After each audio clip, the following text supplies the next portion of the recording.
बिस्मिल्लाहिर्रहमानिर्रहीम अस्सलाम वालेकुम। खादिम रिजवी की वफ़ात पर इस वक्त जो सबसे ज़्यादा कहीं जश्न मनाया जा रहा है वो आप जानते हैं कि फसादी, लिबरल्स, कादियानी और ये तमाम जश्न मना रहे हैं। लेकिन इन सब से बढ़ के भी अगर कोई शख्स जश्न मना रहा है तो वो है डच पॉलिटिशियन गेट विल्डर्स। इस शख्स ने जो इजहार किया, उसने कहा अच्छा हुआ इससे मेरी जान छूट गई, यानी बहुत ज़्यादा उसने बुरे अल्फाज इस्तेमाल किए। और इवन के अब आप अंदाज़ा कर लीजिए कि जब खादिम रिजवी के जनाजे के मनासिर, जो आप जानते हैं पाकिस्तान की तारीख का शायद सबसे बड़े जनाजों में से एक जनाजा जिसमें लाखों की तादाद में लोग आए, इस सूरत हाल के अंदर किस तरह इंटरनेशनल लेवल के ऊपर इसको कवरेज दी जा रही और कहा यह जा रहा कि देखिए पाकिस्तान के ऊपर कोरोना की आड़ के अंदर बहुत ज़्यादा पाबंदियां लगाई जाएं, इनको ममालिक में बैन किया जाए, क्योंकि इन लोगों ने पूरे मुल्क के अंदर इतनी बड़ी गैदरिंग किया कोरोना की आड़ के अंदर, लिहाजा इनके ऊपर यूएई में तो बैन है और हर जगह पर बैन लगाया जाए। एक चीज़ आप जहन में रख लीजिए, खादिम रिजवी का जो जनाजा है वो पाकिस्तान की तारीख का बहुत बड़े जनाजों में से एक है और शायद जब कैलकुलेशन हो तो पता चले ये सबसे बड़ा जनाजा भी है। लेकिन इस सूरत हाल के अंदर इन्होंने जो इमर्ज किया है, मजीद डिस्कस करने से पहले इस वीडियो को लाइक करें, हकीकत टीवी को सब्सक्राइब करें और बेल आइकन पर ज़रूर क्लिक करें। गेट बिल्डर जैसे लोग इस वक्त पार्लियामेंट के अंदर जब उन्होंने देखा कि इस तरह के जनाजा इतना बड़ा है तो इनकी खबासत खुलकर सामने आई। अब ये क्या कह रहे हैं पूरी पार्लियामेंट के अंदर कि देखिए हमारे मुल्क के अंदर ये यूरोपियन मुसलमान नहीं रह सकते, यानी यहाँ मुल्क में हमारे मुसलमान नहीं रह सकते। इस तरह के जनाजे हों या इस तरह की गैदरिंग हो या इस तरह के एहतजाज हो तो इन सब मुसलमानों को यहाँ से निकाल दे, इन्हें कि तुम अपने मुल्कों में जाकर रहो, वहाँ एहतजाज करो, वहाँ जो मर्जी हमें धमकियाँ देते रहो, लेकिन हमारे मुल्कों से निकले। अब इस सूरत हाल के अंदर आपको एक चीज़ नज़र आएगी अब खादिम रिजवी की वफ़ात के बाद, वो देखिए अप्रोच उनकी गलत हो सकती है।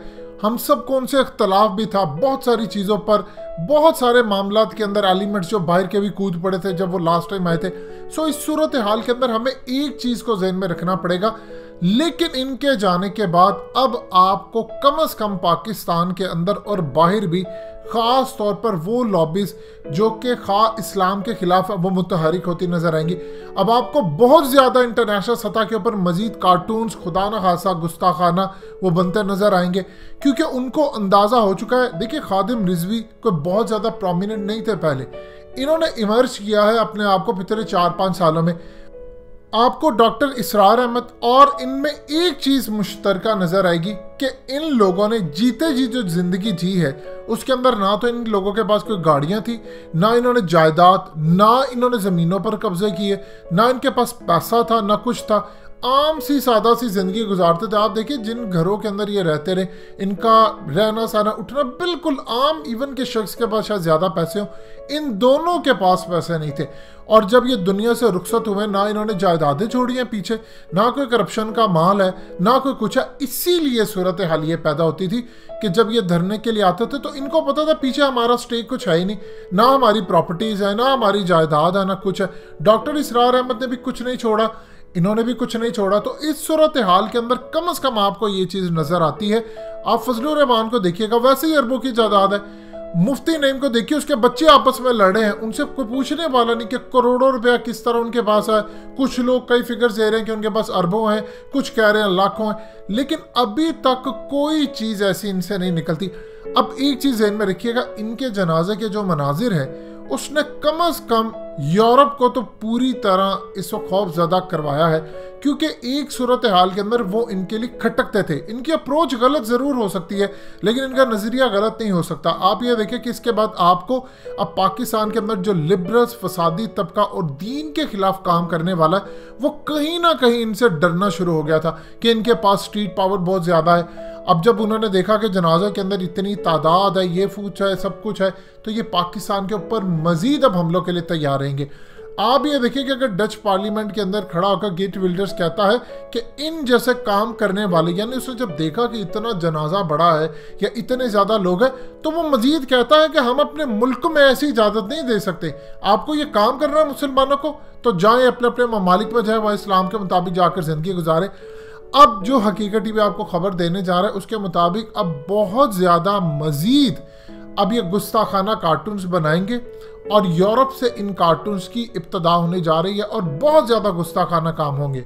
उनको अंदाज़ा है कि जो एक हमारी राह के अंदर एक रुकावट थी, देखिए जब पाकिस्तान के अंदर एहतजाज हुआ तो ये एहतजाज की जो तस्वीर है, मनाजिर है, ये पूरी दुनिया के अंदर जाते थे। जब पूरी दुनिया के अंदर जाते थे तो मुसलमान ही कहते थे पाकिस्तान में एहतजाज हो रहा है, हमें भी यहाँ पर एहतजाज करना चाहिए।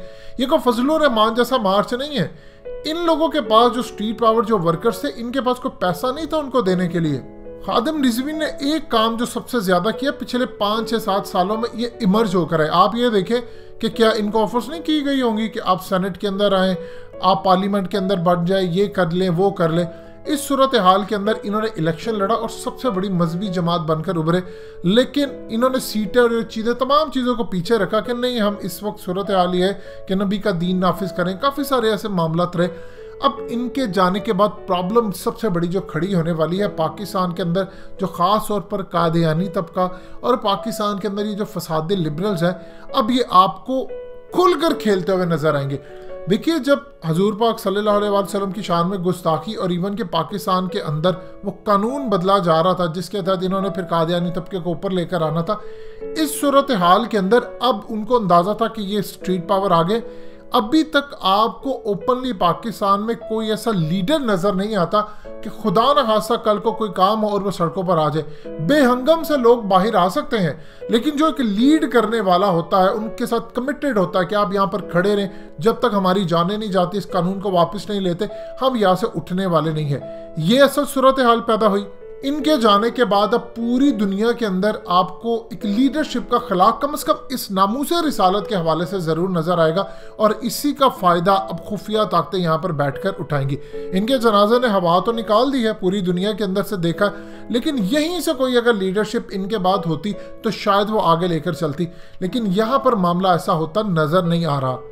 आपको शायद अंदाज़ा हो कि पाकिस्तान की पार्लियामेंट के अंदर और पाकिस्तान के बहुत सारे लोगों ने शुक्र अदा किया कि इस दुनिया से रुखसत हुए हैं। आप ये देखिए कि हकीकत टीवी थ्रू आउट कहता रहा कि फ्रांस के सफ़ीर को हमने निकालना है। ये जब एहतजाज के लिए आए, इन्होंने भी काम किया। लोगों को तकलीफ बहुत ज़्यादा धरने और इन चीज़ों से होती थी, लेकिन सवाल ये पैदा होता है हुकूमत पहले दिन से उनके सफ़ीर को निकाले और कहे कि हम यहाँ से उनके साथ नहीं रहेंगे, लेकिन यहाँ पर मामला ऐसा नहीं रहा। अब आपको वो जितनी चीज़ें हैं वो रिवर्स होती नज़र आएंगी। आपको जितने एकामात के ऊपर ये मामला था ये रिवर्स होते नज़र आएंगे। और गेट विल्डर्स जैसे डच पॉलिटिशियन अब ओपनली इस्लाम के खिलाफ काम भी करेंगे, क्योंकि अब उनको पता है कि पाकिस्तान के अंदर भी एक जो आवाज़ उठनी थी वो भी आवाज़ अब नहीं उठेगी। चाहे आप जितना मर्जी कह ले कि लोग सड़कों पर आ जाएंगे, जब लीडर नहीं होता तो उनको मैनेज करने के लिए कोई भी नहीं आ सकता। अब आप अपनी आंखें खुली रखिएगा। हकीकत टीवी आपको बार बार बता रहा है कि जो इंटरनेशनल लॉबी से, देखिए ये जो नवाज शरीफ अपने दौर में कानून बदल रहा था, ये कानून क्या था? ये कानून इसलिए था कि नवाज शरीफ ने कहा कि डोनाल्ड ट्रंप से बातचीत की जाए, पाकिस्तान के अंदर जो फैसला हो रहा है उसको आप रिवर्स करवाएं और ये मामला मेरे हक में करवाएं, यानी जो मुझे सज़ा और ये तमाम चीज़ें ख़त्म करवाएं।